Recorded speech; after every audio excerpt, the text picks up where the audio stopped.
있습니다.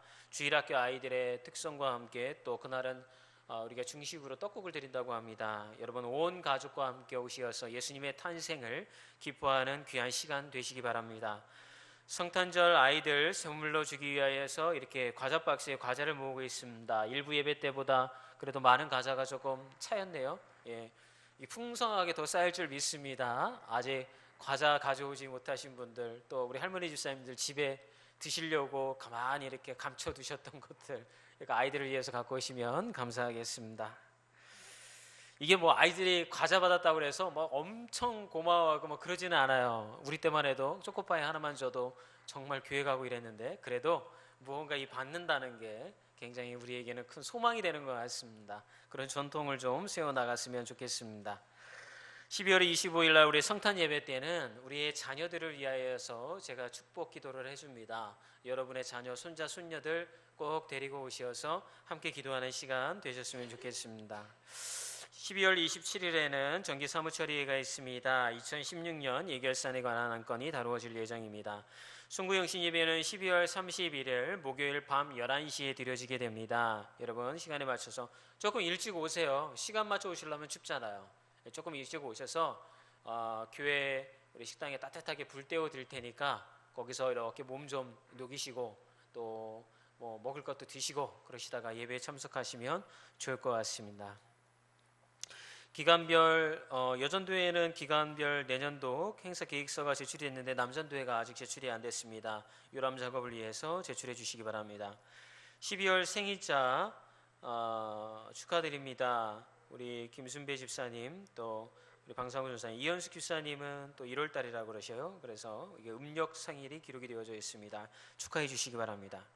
우리 교회 창립 기념일이 12월 26일이라고 합니다. 그래서 27일 날 우리 간수하나마 창립 기념 예배를 드리려고 합니다. 뭐 행사가 있는 건 아니지만 우리 교회가 여기에 세워진 지 오래되었는데 40년 넘게 우리가 언제 창립이 되었는지 사실은 그동안 잘 몰랐던 것 같아요. 그래서 12월 26일 날 창립되었다 그래서 27일 날 기념 예배를 드릴 예정입니다.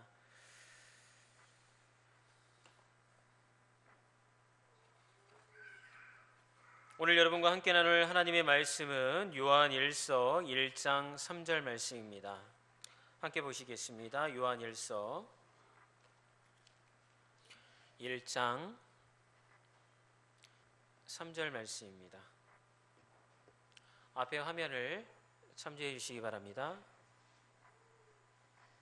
광고 하나가 빠졌습니다. 참 우리 교회가 그동안 영상 촬영을 잘 못했어요. 이게 캠코더로 촬영을 해도 설교가 이게 굉장히 소음이 심해서 듣기가 조금 어려울 정도로 했는데 그것이 잘 우리가 컴퓨터로 불러드려서 또 교육관으로 송출하는 게 잘 마무리가 됐습니다. 한 달 동안 우리가 고생을 했는데 여러분들이 유튜브에다가 하늘드림교회, 우리 집사님들은 잘 모르실 것 같은데 우리 젊은이들은 알죠? 유튜브라는 데가 있어요. 인터넷에 들어가면. 그래서 거기에 하늘드림교회 치시면 제가 매주 설교하는 설교가 이렇게 올라오게 됩니다. 그럼 클릭을 하면 설교를 다시 들을 수가 있습니다. 우리 할머니 집사님들한테 어떻게 설명을 해야 될지 잘 모르겠는데 하여튼 인터넷에 들어가면 됩니다. 혹시 누가 다른 분들한테 교회 얘기하실 기회가 있으면 나는 잘 모르지만 목사님이 얘기하길 인터넷에 유튜브에 들어가서 하늘드림교회를 쳐봐라. 그러면 설교가 올라온단다. 이렇게 얘기하시면 됩니다. 자, 우리 1장 3절 말씀 우리 함께 보도록 하겠습니다.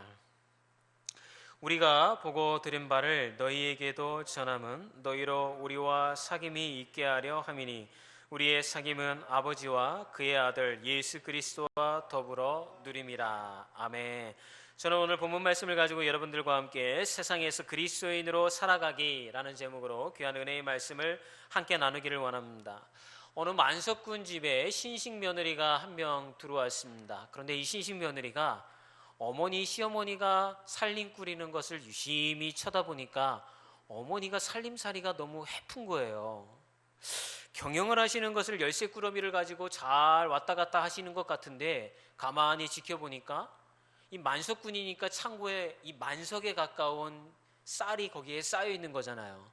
그런데 날마다 동네 사람들이 먹을 것이 필요하다고 찾아오는 겁니다. 좀 도와주십시오. 그러면 머슴들이 찾아와도 그 곳간에서 퍼주고, 동네에서 먹을 것이 떨어져서 찾아오는 사람들한테도 퍼주고, 아무리 생각해도 고등교육을 받은 이 신식 며느리는 어머니의 살림살이가 마땅치 않은 것입니다. 그래서 마음속으로 이렇게 다짐을 했습니다. 어머니가 나중에 돌아가셔서 저 곳간 열쇠를 내가 받게 되면 나는 우리 집안의 살림살이를 가계부를 써가면서 철저히 해가지고서 우리 집이 이미 부자지만 살림살이를 잘 해야겠다, 이렇게 속으로 마음을 먹은 거예요. 시간이 흘러갔습니다. 어머니가 연세가 드셔가지고 하늘로 소천하셨습니다. 이제 곳간 열쇠가 고등교육을 받은 신식 며느리에게 전해졌습니다. 그날로 곳간 열쇠를 받아들인 이 며느리는 아주 체계적으로 가계부를 써가면서 그렇게 살림살이를 일구어 갔습니다. 그런데 놀라운 사건이 벌어졌습니다. 어머니가 남들에게 이렇게 퍼주면서 살림을 해프게 했을 때에는 매년마다 이 땅에서 논에서 거두어들이는 이 쌀이 만석이 늘 넘쳐났던 거래요. 그래서 만석군이라고 하는 이름이 늘 그들의 가정의 이름이 되었는데, 체계적으로 이 살림살이를 며느리가 이끌어가면서부터 이상하게 논에서부터 만석이 들어오지가 않는 거예요. 여러분, 만석군이 왜 만석군이겠어요? 1년 농사를 추수를 하고 나면 만석에 가까운 곡식이 걷어들여졌기 때문에 옛날부터 만석군 이렇게 하면 야 정말 부자다, 이런 이야기를 우리가 많이 하지 않습니까? 그런데 며느리가 가계부를 써가면서 자기가 배운 고등학문을 통하여서 열심히 살림살이를 했는데도 이상하게 그때부터 살림살이가 만석군의 살림살이가 되어지지 않는 것이었습니다. 그런데 그 이유는 여러분 무엇이었을까요? 시어머니가 며느리 보기에는 해픈 것 같았지만, 하지만 그렇게 함으로써 시어머니는 많은 사람들에게 도움을 주는 그늘이 되었던 것입니다. 동네 사람들, 어려운 사람들, 또 여러 가지로 머슴 살면서도 먹을 것이 없어서 힘든 사람들, 이런 사람들이 찾아오게 되면 그 사람들에게 그 도움의 손길을 베풀어 줌을 통하여서 이 시어머니가 그 사람들의 쉴 수 있는 공간이 되어지고 그늘이 되어졌다라고 하는 것입니다. 여러분들이 잘 아시는 것처럼 경주에는 채부자가 있었다라고 그래요. 여러분, 이 채부자는 원래 채부자가 그냥 부자가 된 것이 아니라 그들이 곡식을 거둬들여서 부자가 되었을 때에는 몇 가지 지침을 자손들에게 그대로 내려주었다고 합니다. 그것은 다른 것이 아니라 우리 집 사방 백리 안으로는 굶어 죽은 사람이 없어야 된다. 곡식을 만약에 흉년이 들은다면 곡식을 풀어서 그 사람들을 도와주어라. 이런 여러 가지 지침을 자손들에게 알려주었다라고 그래요. 그래서 채부자 집 근처에 사는 사람들은 보릿고개가 오고 흉년이 들어도 굶어 죽는 일이 없었다고 합니다.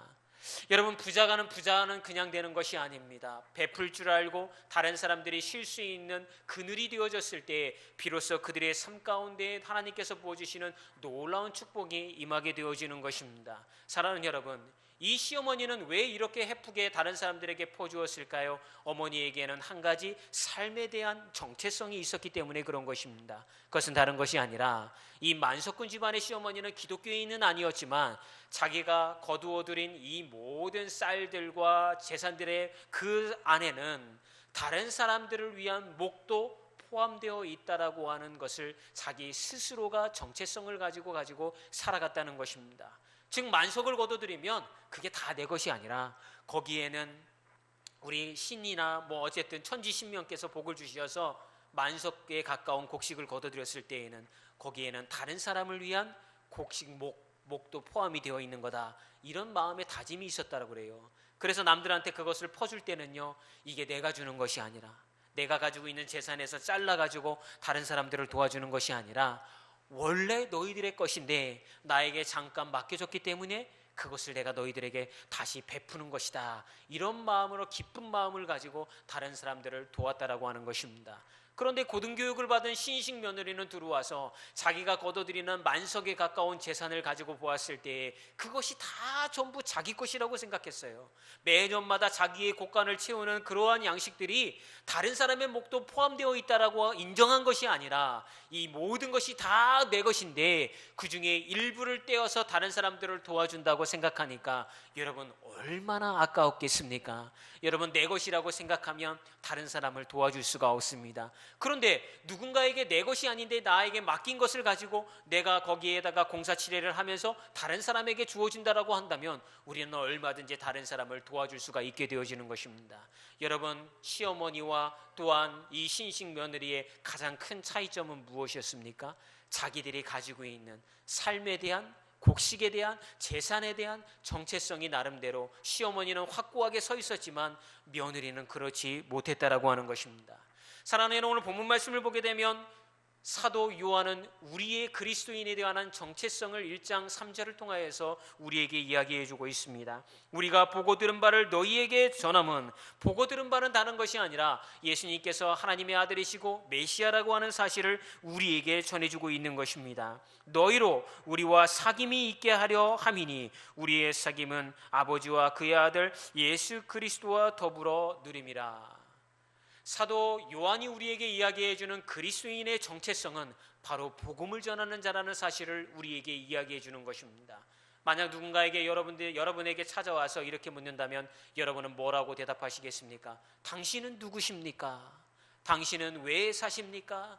누군가의 유행가처럼 왜 사냐고 물으면 그냥 산다고 전하여. 요새 무슨 스타킹인가 어딘가에 그 노래가 유행이라면서요. 무명으로 수십 년을 가수 생활했던 어떤 아주머니가 나왔어요. 50대인지 60대인지는 모르겠지만 아리랑을 100세, 90세인가 100세인가 100세 인생 이래가지고서 90세에 나를 이제 죽는다 부르면 아직 갈 준비가 안 되었다고 전하여라. 100세에 나를 부르시면 내가 알아서 갈 테니까 기다리라고 전하여라. 이런 가사 내용이 아주 이렇게 많이 인터넷에 또 방송에 희비가 되어가지고 제가 여기서 서서 얼굴을 쭉 쳐다보니까 우리 좀 나이 드신 집사님들은 그 노래에 대해서 다 아시는 것 같은데 우리 청년과 젊은 집사님들 얼굴 보니까 지금 목사님이 강대성에서 무슨 이야기를 하나 도대체 이런 얼굴로 저를 보고 있는 것 같아요. 예배가 끝나면 집에 가서 찾아보세요. 100세 인생이라는 노래가 있어요. 예. 그런데 어쨌든 우리 삶을 보게 되면 나름대로 자기 삶에 대한 정체성이 있다라고 하는 것입니다. 그런데 정말 중요한 거, 예수 그리스도를 믿는 하나님의 자녀들, 그리스도인이 된 사람들에게는 복음을 전하는 자의 정체성이 상실되어져 버리면 우리는 이 땅 가운데 살아가는 우리의 인생이 서바이벌 게임이 되어진다라고 하는 것입니다. 내가 원해서 이 땅 가운데 여행 온 것이 아니고 내가 원해서 이 땅 가운데 태어난 것이 아니기 때문에 이 땅 가운데에서 잘 먹고 잘 사는 것이 인생의 정체성이 되어버리는 거예요. 어떻게 해서든지 많은 돈을 벌고 어떻게 해서든지 풍요로운 삶을 살아서 이 땅 가운데 살면서 하고 싶은 것 다 하면서 사는 것, 이것이 삶의 정체성이 되어져 버렸을 때에 우리의 인생은 서바이벌 게임장이 되어져 버린다라고 하는 것입니다. 여러분, 만약에 예수님이 살아계셨던 그 당시에 살아가는 사람들도 그와 같은 생각을 하지 않았을까요? 아니요, 마찬가지 생각이었습니다. 그들의 인생에도 목적이 없었습니다. 왜 사냐고 물으면 자신들이 왜 사는지에 대해서 알지 못했습니다. 그러한 그들에게 예수님이 찾아오셨습니다. 그리고 그들을 만나주시면서 이렇게 얘기했습니다. 나를 믿으면 너희들이 예수 그리스도의 자녀가 될 뿐만이 아니라 하나님의 자녀가 되어서 인생의 정체성이 생긴다라는 사실을 전해 주었다라고 하는 것입니다. 수많은 그리스도인들이 이러한 복음 전도사로서의 정체성을 가지고 살아가지만 막상 세상 가운데 일터와 직장과 가정에서 어떠한 모습으로 세상에 비춰져야 하는지에 대해서는 사실 혼동스럽습니다. 그것에 대한 정립이 되어 있지 않으니까 주일날은 거룩하게 아버지 앞에 나와서 성경책을 옆에다가 딱 끼고 할렐루야 이렇게 나이 든 분들은 하나님을 찬양하고, 젊은 사람들은 집회에 가서 손을 들고 주님 찬양합니다. 콧물 눈물을 흘려가면서 살아계신 주 이러면서 찬양을 하고, 예배가 딱 끝나고 나서 자신들의 삶으로 돌아가 버리면 그리스도인인지 아닌지를 알지 못할 정도로 삶이 이원화되어져 있는 그러한 삶을 살아갈 수밖에 없는 것이 연약한 우리의 모습이라는 것입니다. 그렇다면 이미 여러분은 예수님으로부터 택함받은 존재입니다. 여러분은 예수 그리스도의 그리스도인이 되었습니다. 그러면 세상에서 여러분들은 어떤 모습으로 살아가야 될까요? 저는 아까 서두에 만석군 집안의 시어머니가 가지고 있는 정체성에 관하여서 말씀을 드렸습니다. 첫 번째, 우리가 그리스도인으로서 가져야 할 삶에 대한 정체성은 바로 주님께서 우리의 삶 가운데 주인 되신다라고 하는 것입니다. 청지기 의식 없이는 여러분 앞에서 말한 만석군의 그러한 신식머리처럼 살아갈 수밖에 없는 것입니다. 그리스도인 스스로 청지기라 고백하는 것은 자신의 소유가 자신의 것이 아니라 하나님의 것임을 우리가 믿기 때문인 것입니다. 말로는 쉽지만 여러분, 청지기의 삶을 산다라는 것은 쉽지 않습니다. 모든 것을 공급해 주는 것이 우리 여호와 하나님이라는 것을 인정하는 것, 나를 통하여서 나를 통로로 사용하여 주시어서 하나님의 뜻을 이 땅 가운데 이루어가기 위하여서 하나님이 나에게 복을 부어주신다라고 하는 것, 이러한 것을 인정하는 것이 바로 청지기 인생이 되어지는 것입니다. 그런데 우리는 막상 물질과 어떤 재물을 우리 손에 쥐게 되면 어떻게 생각합니까? 그것의 주인이 우리라고 생각합니다.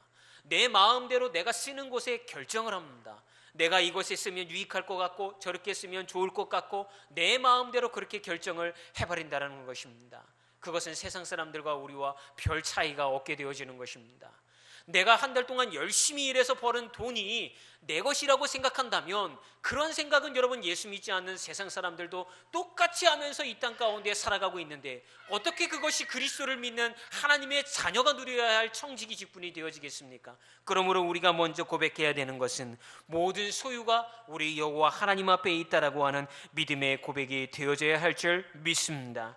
우리 스스로 하나님의 청지기라고 고백하면서 헌금은 꼬박꼬박 잘하지만 정작 타인을 위한 그늘이 되어지지 못하는 것이 이러한 청지기 의식이 없기 때문에 이루어지는 삶의 모습인 것 같습니다. 사랑하는 여러분, 주님이 우리에게 물질을 부어주시고 우리의 삶 가운데 무언가를 채워주실 때에는 그 안에 타인을 위한 몫이 이미 내재되어져 있는 것입니다.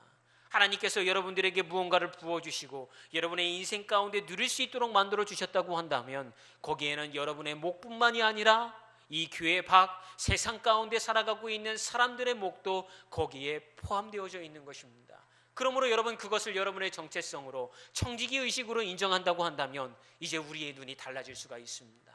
만약 여러분들이 사업을 한다고 한다면 이 사업을 내가 잘 일으켜가지고 내가 어쨌든 기업이 건실하게 좋은 기업으로 만들어야겠다라고 하는 시각에서 이 사업을 내가 잘 일으켜서 이 사업장을 통하여서 만나는 사람들, 이 사업장에서 일하는 사람들, 그들에게 하나님께서 우리 기업에게 부어준 놀라운 복을 그들에게 나누어주는 축복의 통로가 되어져야겠다라고 하는 생각에 이르게 되면 그 기업은 이제 내 기업이 아니라 하나님이 사용하시는 놀라운 기업이 되어질 줄 믿습니다.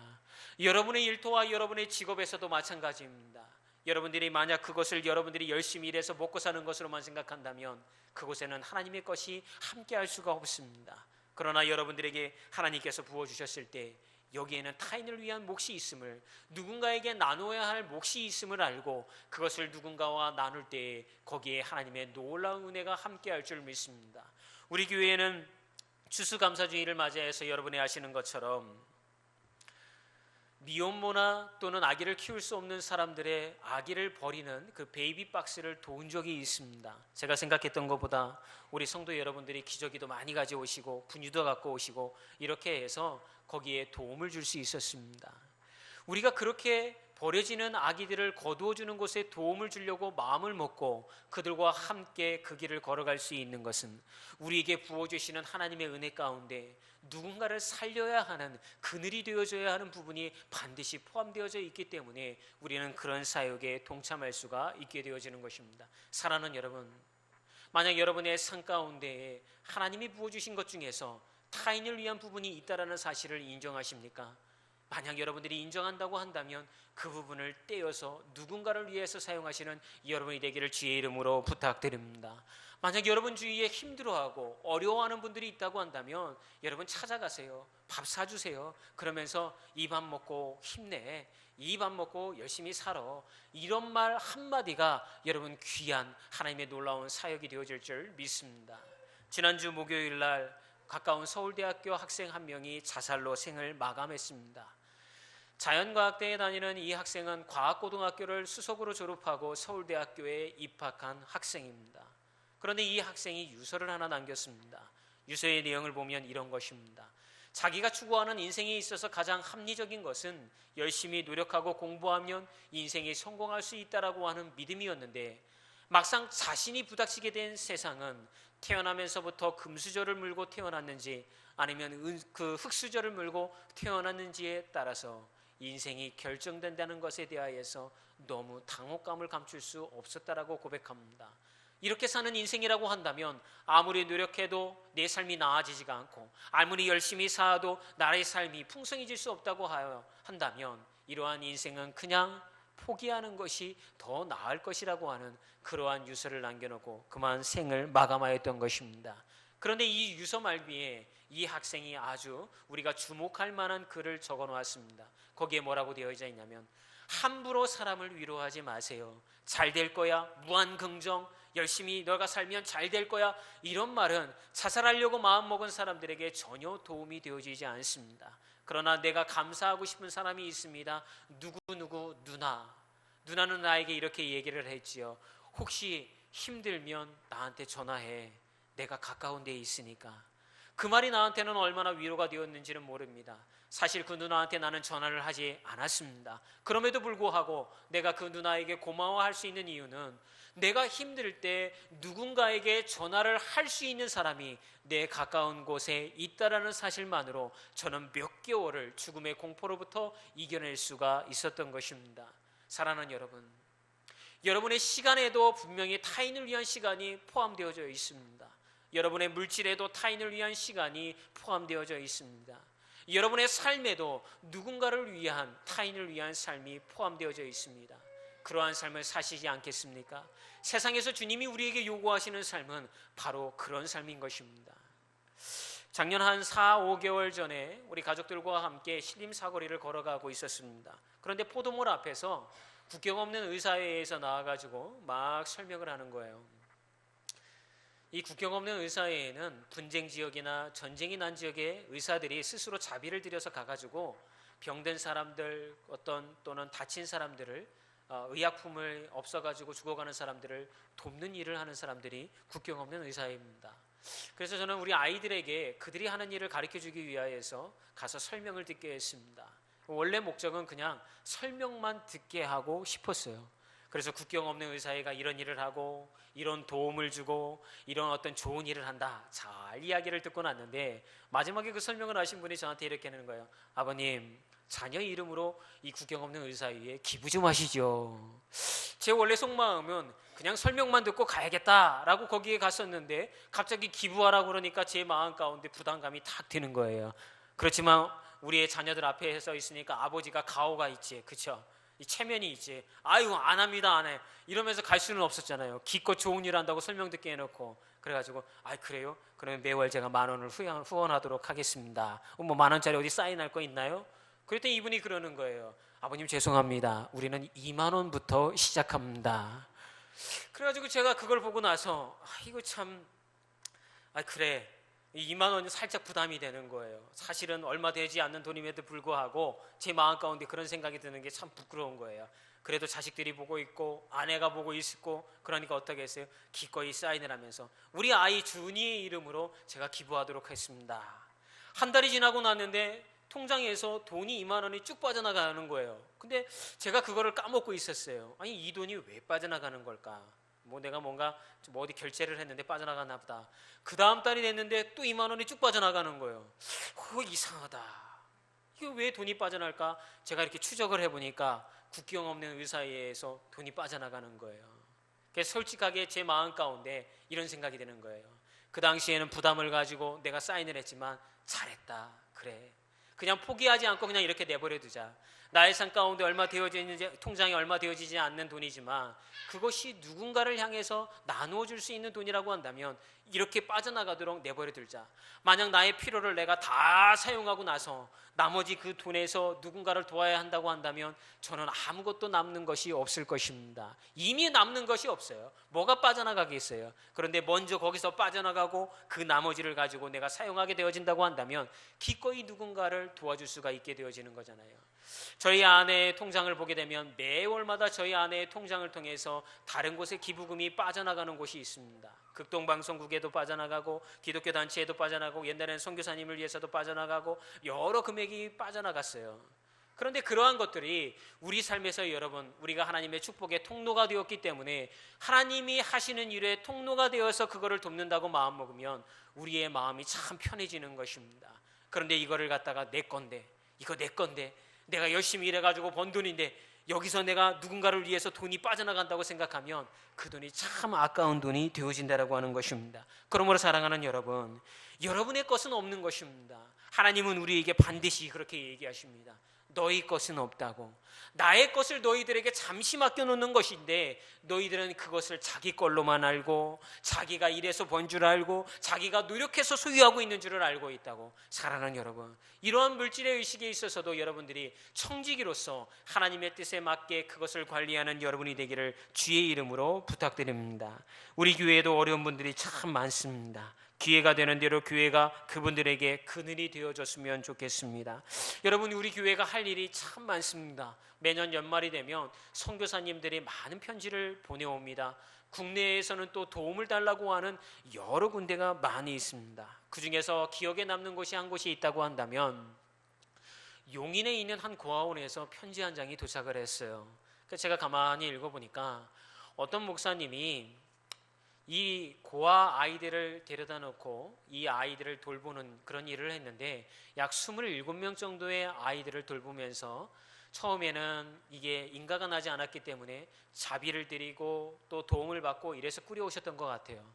그런데 이게 이제 법적인 문제가 되어가지고 한 20년 가까이 일을 하셨음에도 불구하고 이 고아원 시설이 열악하다가 보니까 법적으로 이 공간을 확충하지 않으면 그 아이들 인원을 감축시킨다는 거예요. 강제로 국가에서. 27명의 아이들을 데리고 있었는데 나머지 10명의 아이들을 딴 곳으로 뿔뿔이 다 보내고 약 한 16명의 아이들만 데리고 있어야 된다. 그래서 도움이 필요하다. 새로운 장소를 물색할 수 있도록 도움을 주셨으면 좋겠습니다. 그런 편지를 받았어요. 여러분, 우리가 도와야 할 것이 너무 많습니다. 우리 교회가 조금 더 성장하고 재정적으로도 여유가 있고 이러면 우리가 도움의 손길을 나누어야 할 것이 너무나도 많습니다. 그런데 여러분, 그 일을 하기 위해서는 우리의 결단이 필요한 것입니다. 내 것이 아니라고 하는 결단, 하나님의 것이라고 하는 결단. 그렇기 때문에 기꺼이 우리가 잠시 맡았다가 주의 일을 위하여서 사용한다라고 하는 결단. 그럴 때에 우리는 시간도 쪼갤 수 있고 물질도 쪼갤 수 있고 우리의 삶도 타인을 위하여서 쪼갤 수 있게 되는 것입니다. 그러한 여러분들이 되어지기를 주님의 이름으로 축원합니다. 두 번째는 여러분, 그런 큰 그늘이 되기 위해서는 몸과 마음이 함께 나이 들어가야 하는 것입니다. 종종 제가 교회에서 생활을 하거나 아니 외부에서 사람을 만나면 이런 이야기를 참 많이 하세요. 이제 60대 되신 분, 70대 되신 분들은 이런 얘기를 하세요. 제가 나이가 60이지만 마음은 20대예요. 뭐 이런 얘기 많이 하시지 않습니까? 아유, 내가 비록 나이는 먹었지만 마음은 청춘이야. 이런 얘기를 우리는 흔히 내어뱉습니다. 어떻게 들으면 참 좋은 얘기입니다. 왜냐하면 젊게 사시는구나 그렇게 해석할 수 있을 것입니다. 그런데 제가 생각하기에는 여러분, 그리스도인들은요, 나이가 육체적으로 드시는 거에 따라서 여러분의 생각도 나이가 드시는 게 좋습니다. 예전에 다니던 교회를 보게 되면 우리 집사님들이 어느 날 오시면 목사님 저 뭐 달라진 거 없어요? 이러면서 오시는 분들이 있어요. 제가 가만히 얼굴을 쳐다봅니다. 글쎄요 집사님, 어디가 좀 달라지셨나? 그 주름이 좀 펴지셨나? 목사님 저 보톡스 맞았어요? 이번에 보톡스 맞았어요. 한 6대는 맞았나 봐. 근데 목사님 한 3개월밖에 못 간대요. 3개월 뒤에 또 맞아야 돼요. 집사님 왜 이렇게 보톡스를 맞으세요? 젊게 살아야지요 목사님. 이런 얘기를 하시는 분들을 종종 만난 적이 있습니다. 사랑하는 여러분, 누구나 다 젊게 살고 싶어 합니다. 그러나 제가 서두에 말씀드렸던 것처럼 만약 이 만석군 집안에 있었던 시어머니가 나이비 60이 넘으셔서 며느리를 맞이하셨는데 20대의 마음으로 이 며느리를 대한다고 한다면 그 집안에는 평화가 있을까요? 아마 고부간의 갈등이 엄청 심할 겁니다. 시어머니가 20대의 마음으로 살림살이를 하는데 어디 며느리한테 국물일도 있겠습니까? 베풀지도 않을 거예요. 그러나 나이가 점점 들어가면서 우리는 스스로의 것들을 내려놓기 시작합니다. 나이가 들어간다라고 하는 것은 우리가 풍성한 마음을 가지게 되는 것입니다. 나이가 들어간다라는 것은 자기중심적인 마음이 점점 넓어지는 것을 이야기하는 것입니다. 우리 집사님들은 이미 나이가 드셨기 때문에 부부 생활을, 결혼 생활을 30년, 40년, 50년 동안 이미 해오셨잖아요. 그 결혼 생활을 해오시면서 우리 집사님들이 많이 내어뱉는 말 중에 하나가 이런 겁니다. 아유, 우리 남편 포기했어. 우리 아내 포기했어. 이제는 그 사람 인생은 그 사람 인생이고 내 인생은 내 인생이야. 뭐 그러면서 그냥 이렇게 포용하려고 하는 그러한 마음들이 많이 있는 것 같아요. 그런데도 이렇게 싸우는 모습들을 보면 또 그것도 아닌 것 같아요. 뭐 보면 나이가 드셨어도 남자들은 싸우시면 그 앞에서 말을 조리 있게 못 하시더라고요. 뭐 선은 이렇고 후는 이래서 내가 이런 말을 한 거니까 당신이 화를 내면 안 돼. 이렇게 아니라 대부분의 남자들은 부부싸움은 어떻게 합니까? 뭐? 어째서? 에이! 이 끝이에요. 근데 여자분들은 하나님이 놀라운 능력을 주셨어요. 30년 전에 남편이 실수한 것, 어느 추운 겨울날 눈이 내리는 밤 11시에 당신이 나한테 이거 잘못했지 않느냐, 30년 전서부터 현재까지 있었던 이야기를 역사 연대기적으로 구성을 해서 논리적으로 작은 그 이야기를 듣고 나면 여러분 어떻습니까? 남자들이 꼼짝도 못하는 거예요. 백전백패인 거예요. 내가 왜 얘기를 여기까지 끌고 갔을까? 어쨌든 사랑하는 여러분, 우리가 하나님 앞에서요, 나이가 든다라고 하는 건 누군가에게 이제 여유로워지는 거예요. 누군가에게 내가 조금은 마음을 내려놓고 포용하는 것입니다. 지갑의 문도 열어서 누군가에게 밥을 더 사줄 수 있는 것이 나이 들어가는 자들의 풍성함이자 나이 들어가는 자들의 풍요로움인 줄 믿습니다.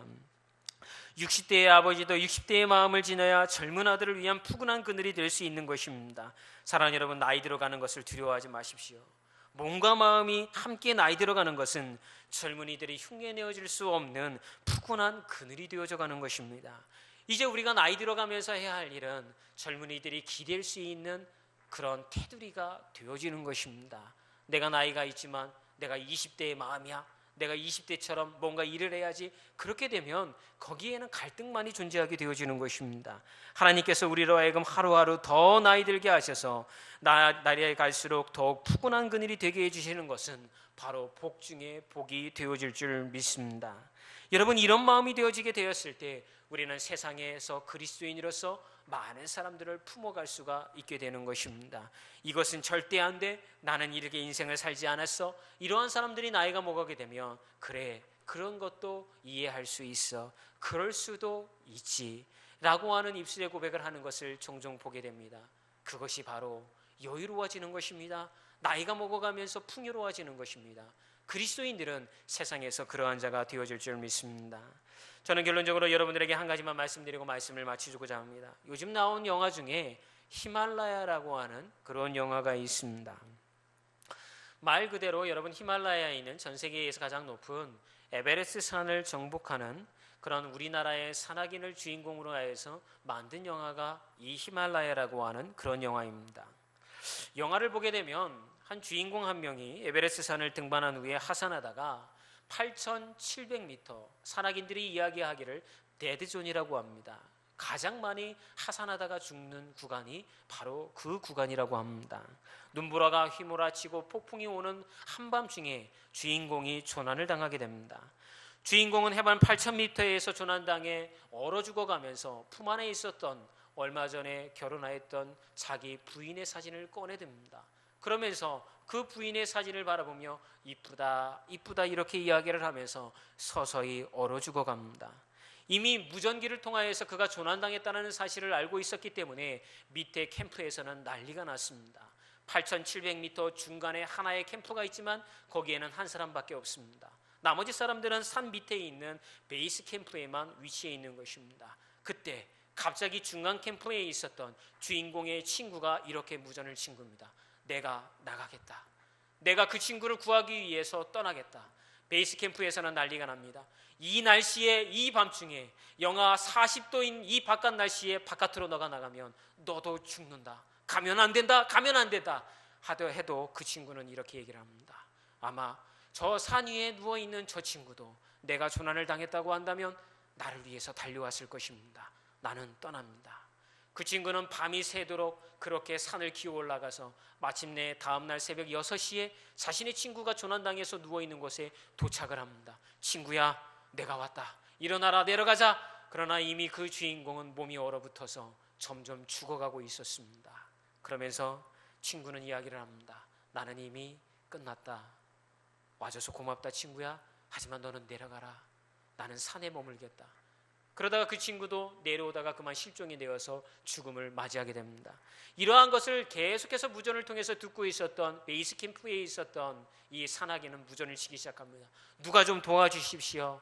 우리 팀원 중에 한 명이 이 날씨에 조난당했습니다. 제발 좀 도와주십시오. 누구라도 나서 주십시오. 그러나 그 폭풍 위에, 그런 악천 위에 바깥으로 나간다라고 하는 것은 곧 자살행위나 마찬가지였습니다. 어느 누구도, 어느 전 세계에서 산악인들이 몰려 들어와 있지만 어느 누구도 나서는 사람이 없었습니다. 베이스 캠프에 있었던 이 사람은 마음이 급합니다. 한국에서 와 있는 또 다른 산악인 팀을 찾아가면서 그 사람을 붙들고 얘기합니다. 제발 좀 도와줘라. 너희 팀원이 나서서 구조해줘라. 그랬더니 그 팀원의 대장이 이렇게 얘기를 합니다. 형님, 저도 도와주고 싶지만 저도 언제 이 팀을 이끌고 이 히말라야 에베레스트 산에 올지 모릅니다. 이번이 저한테는 마지막 기회입니다. 여기서 실패하면 저도 제 인생이 어떻게 될지 모릅니다. 죄송합니다. 이 아이들 데리고 올라갈 수 없습니다. 그럴 때 그 사람을 향해서 이 찾아온 사람이 이런 얘기를 합니다. 에베레스트 산을 정복한들 사람 살리는 정이 없다면 우리는 산을 타는 산쟁이가 아니다. 사람이 살아야 산도 있는 것이지 사람 없이 어떻게 산을 탄다고 얘기할 수가 있겠나. 그러면서 그는 터벅터벅 기운이 빠진 상태로 무능력한 자신을 탓하면서 자신의 텐트로 돌아가게 되어집니다. 사랑하는 여러분, 우리가 추구해야 할 것이 무엇입니까? 이때 가운데 그리스도인으로 살아가는 것이 부자가 되기 위하여서 웅장한 교회를 짓고 성공적인 삶을 살기 위해서 이 땅에 온 것이 절대 아니라는 것을 여러분들이 아실 것입니다. 우리가 이 땅에 온 것은 바로 사람을 살리기 위해서인 것입니다. 예수 그리스도의 복음으로 그들의 영혼을 살리기 위해서 주님은 우리를 택하시고 이 땅 가운데 우리를 보내주신 것입니다. 그런데 우리의 정체성이 사라져버리고 우리가 누구인지를 우리가 잃어버린다면 우리는 세상 사람들과 아무런 차이 없이 이 땅 가운데 살아가게 되는 것입니다. 어떻게 하면 잘 살 수 있을까? 어떻게 하면 성공할 수 있을까? 그것이 우리의 인생의 목표가 되어진다고 한들 주님이 그것을 바라보고 기뻐하시겠습니까? 그런 걸 사랑하는 여러분, 이제 우리가 돌아서야 됩니다. 사람 살리는 일에 우리의 목표를 두어야 됩니다. 사도 요한은 그와 같은 사실을 오늘 본문 말씀을 통하여서 간곡한 마음으로 우리에게 전해주고 있는 것입니다. 우리는 복음 전도자이다. 복음을 다른 사람들에게 전함을 통하여서 예수 그리스도와 그들이 사귈 수 있는 사귐의 장을 만들어 줌으로 말미암아 그들도 우리가 누리는 것을 누려야 한다는 사실을 우리에게 말씀을 통하여서 전해주고 있는 것입니다. 이와 같은 여러분이 되어지기를, 우리 하늘드림교회 공동체가 되어지기를 주님의 이름으로 축원합니다. 이 시간 우리 다 같이 찬양하기를 원합니다. 주님 말씀하시면 내가 나아가리라 찬양하겠습니다.